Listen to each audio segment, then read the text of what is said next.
Hi there. My name is Mark Benmoise. I am the 2012 Light the Night Hero for the Toronto chapter.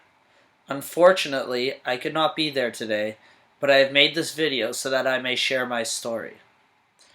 Some of you might be thinking, it's a little bit of an odd place for me to be giving this speech on a bed, but I thought it was important for everyone to see firsthand where I spent 6 months of my life while I was sick. This is what I like to call my puke bucket. It stayed by my bed every day and every night. I tried to convince my mom to have a picture printed on it with me in a pose somewhat like this. Let's just say she didn't go for it. Where to begin? My story starts in 2006. I was traveling to New York to visit my girlfriend.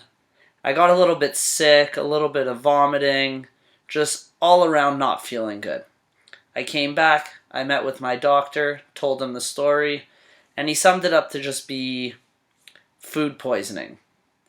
I went again a few months later, same thing. Again, a couple months later, the same thing. I returned back to my doctor and I said, you know what, listen, this has got to be something more than food poisoning because I doubt that I get food poisoning every time I get there. Maybe I'm allergic to New York, maybe I'm allergic to my girlfriend, but I just don't think that's it. So he decided to give me an ultrasound. Did the ultrasound, went smoothly, didn't hear back from my doctor at all.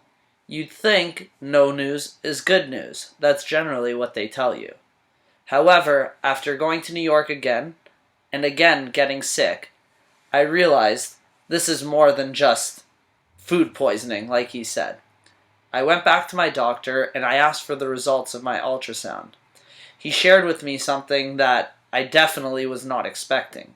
He told me that my ultrasound had come back abnormal and that he was referring me to an oncologist. I met with my oncologist and went for a series of CT scans for about a full year. My lymph nodes in my stomach, which was what they saw was abnormal, happened to grow a slight bit. Not too much, but enough that it was of concern. We went back again after about a year, and he decided that he wanted to do what's called a CT-guided biopsy. They take a needle, they go in there, they take a small sample. Now, the downfall to a biopsy like this is that when you have a big cell, you can only take a fraction with the needle. And there's a good chance that if there's a cancerous cell, you might not be hitting the point where the cancer actually is inside the cell. I went through 2 of these biopsies, and they both came back inconclusive. After about 4 years of going through continuing CAT scans, I went back to my doctor and said, you know, I'm still not feeling great. There's something more going on. We came back during the summer. I did what was my second biopsy and again came back inconclusive. After that, I met with my doctor for a consultation and he let me know that I had one of 2 options. Either we waited another 6 months and did a CT scan, or we did a laparoscopic biopsy to find out what was really in there and take a bigger chunk. I decided at this point, better to find out either it's something or nothing and kind of see what's going on. I went through the laparoscopic biopsy in December 2010, and I had to wait about a month for my results. It was a really rough time, and so when the results came back, it was in January. Now, it's a little interesting how I received my diagnosis.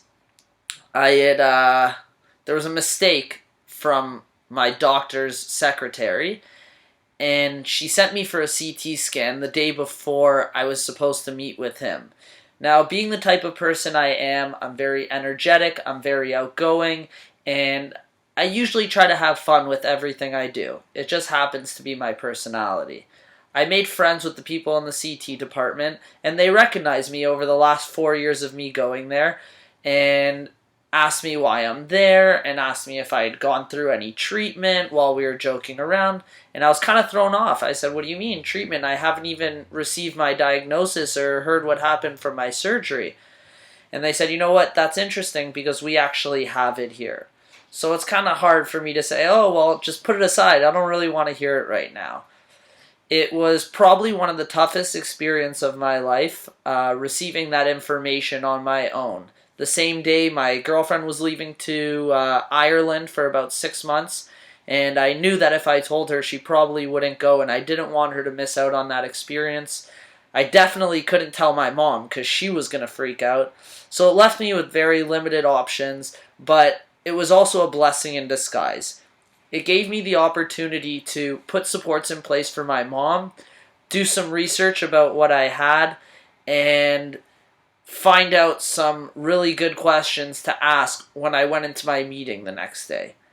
The next day I went, it was January 16th, 2011, and I was officially diagnosed with nodular predominant Hodgkin's lymphoma. It was a roller coaster ride, to tell you the least, and it's hard to explain, but I went through 3 months of chemotherapy.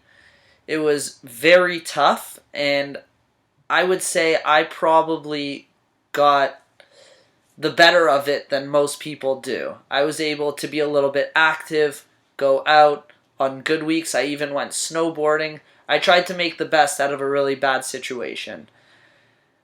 After that, I had to do 21 days of radiation, and through this about 4, 5, 6 month process, I probably lost about 35 pounds. If you take a look at me right now, I'm really not that big of a person, so 35 pounds later, I was really starting to disintegrate, to tell you the truth. That's more or less my story, but now I want to talk to you a little bit about why I walk. As I told you before, I was diagnosed with nodular predominant Hodgkin's lymphoma. This is a rarer form of Hodgkin's lymphoma. It's more or less the same types of treatments and the same types of stuff from the usual Hodgkin's lymphoma. The only difference is it has a high return rate.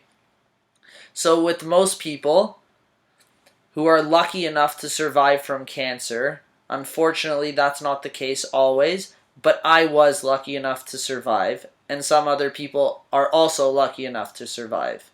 After 5 years of being clear from cancer, you're what is considered cured. Unfortunately, cured does not apply to me.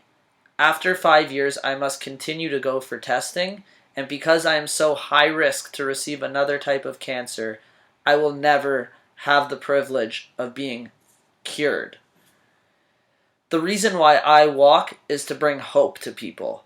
Knowing that at some point in my life, I might actually get cancer again, it's somewhat frightening for most people to think about, especially myself, being a positive person. I walk and raise money so that there's hope for people who might also be dealing with cancer and might at some point have to deal with it again. I hope that by raising money and by raising awareness, I will be able to find a cure for this cancer, to be able to fight back so that if eventually in my future, if I do get it again, there will be a cure. There will be a way for me to survive. There will be a way for me to live the rest of my life that is so valuable to me. I'm asking you and begging you to please come and join me this year in the 2012 Light the Night Walk. It is important, it is an amazing experience, and I would love to see you all there. If you have any questions or anything that you want to contact me for, please feel free to contact me at mark.benmo@gmail.com. Thank you for listening to my story, and I hope to see you all this year at the walk.